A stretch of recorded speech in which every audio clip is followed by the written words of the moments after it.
Good day. It's great again to be with you and just to be able to have an opportunity to speak to principles that have been learned, found by us over the last, now it's approaching 40 years, about what's necessary to bring about breakthroughs, sustainable change or transformation that comes into the life of an individual, a family, a community, even an entire nation. And as we've talked in the past, we talked about the principle of mindset, of what you believe. We talked about the principle of local leadership.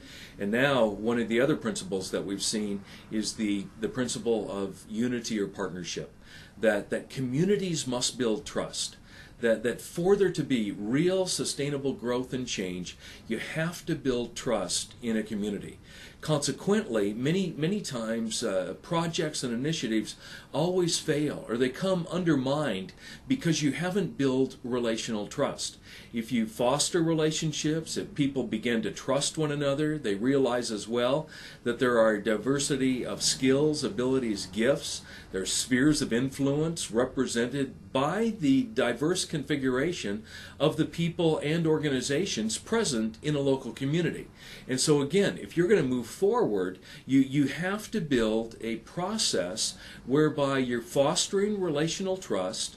And as I would tell people, I said, you're going to go no further than love and trust that has been established in the community. And so this takes time. This takes time to get to know who's doing what, where, with whom, kind of a simple question. And many times people in their communities, they don't know who else is in the community, or they have an idea of, we see a problem, we see an issue, and it's left to us as individuals in isolation of others to figure this whole thing out. One very interesting principle relates to our human body. And quite often in the scripture, they talk about the different members all connected to each other. But another feature of our human body is that the different parts or the different members of our human body work in functional systems that interconnect or interrelate to each other. Cardiovascular system, the neurological system, the digestive system, etc. And these systems allow our body to function with relative health, strength, and ability.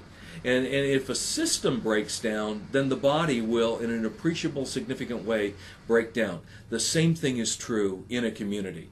That unless there's systems of relationship and connection that actually produce functions, products, services that benefit the well-being, the whole of a people, of a community, then we're not going to see significant change. So if you're called to bring about change into a community, one of the crucial factors is that you need to make sure the systems are operational and functional, and at the same time that people have fostered relational trust, consequently that they're working together for the well-being of the whole.